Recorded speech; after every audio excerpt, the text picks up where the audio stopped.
62 დღეა აქციები არ წყდება, როგორც თბილისში, ისე საქართველოს სხვა ქალაქებში. მოთხოვნები კი უცვლელია. დაინიშნოს ახალი საპარლამენტო არჩევნები და გათავისუფლდნენ როგორც 2024 წლის გაზაფხულის, ისე ნოემბერ-დეკემბრის აქციებისას დაკავებული პირები. საქართველოს მოსახლეობა ქუჩაში მას შემდეგ გამოვიდა, რაც ქართულმა ოცნებამ ევროკავშირში გაწევრების თაობაზე მოლაპარაკებები შეაჩერა. ირაკლი კოპახიძის ამ განცხადებიდან მალევე საკანონმდებლო ორგანოს წინ ათასობით გაბრაზებული მოქალაქე გამოვიდა. რუსთაველის გამზირი უკვე 2 თვეა პროტესტის ეპიცენტრია. საზღვარგარეთ ცხოვრობდი, სასწავლებლად ვიყავი წასული 1 წელი და როდესაც ესამები დაიწყო ნოემბერში, საშინელი 1 თვე გადავიტანე დეკემბრის. ბოლოს ვეღარ გავჩერდი და გავწყვიტე, რომ ჩამოსულიყავი და რომ ჩამოვედი, იყო 43 დღე და როდესაც დაიწყო ესამები, ვერანაირად ვერ წარმოვიდგენდი, რომ შეიძლებოდა იმდენი ხანი გაგრძელებულიყო, რომ 43 დღეს ჩამოსულიყავი და შევერთებოდი და იმიტომ გაგრძელდება ეს ყველაფერი და იმიტომ გავიმარჯვებთ, რომ აქ ჩვენი პროტესტი არის იმდენად გულწრფელი და მართალი, რომ არ არსებობს რომ სხვანაირად დასრულდეს. როდესაც სამართალი არის ხალხის მხარეს, აუცილებლად იმარჯვებს ხალხი.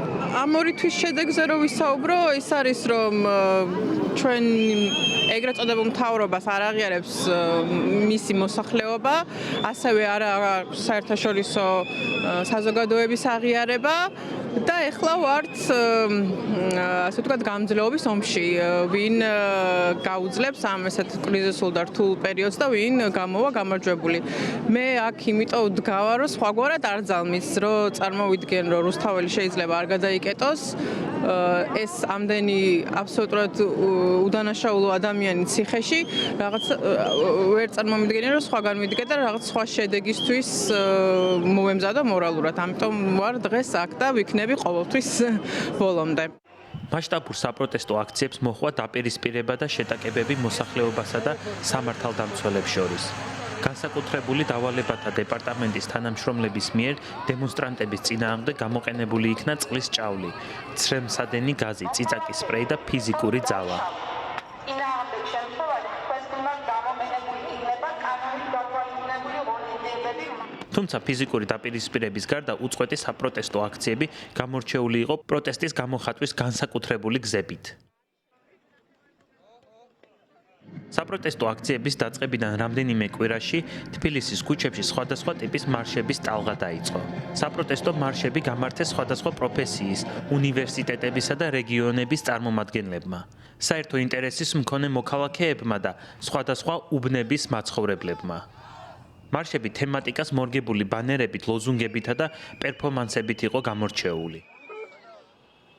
პროევროპული აქციების ფარგლებში აქციის მონაწილეებმა თბილისის ქუჩებში ცოცხალი ჯაჭვი შეკრეს. ხელჩაკიდებული ხალხი მდინარე მტკვრის გასწვრივ ხიდებსა და ქუჩებზე რამდენიმე კილომეტრის მანძილზე იდგა. გამორჩეული იყო ახალი წლის ღამეც. დემონსტრანტები ახალ 2025 წელს რუსთაველის გამზირზე შეხვდნენ. ჯადოსნურ საპროტესტო ღამეს აქციის მონაწილეებმა რამდენიმე ასეული მეტრის სიგრძის სუფრა გაშალეს.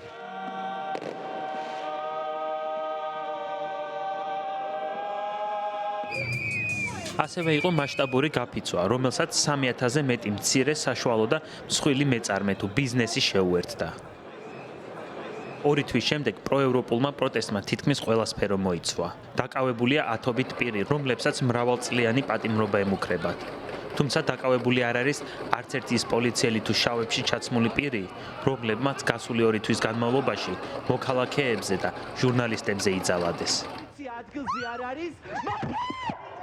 საქართველოს მასშტაბით მოსახლეობის დიდი ნაწილი ქუჩაში უწყვეტად უცვლელი მოთხოვნებით გამოდის.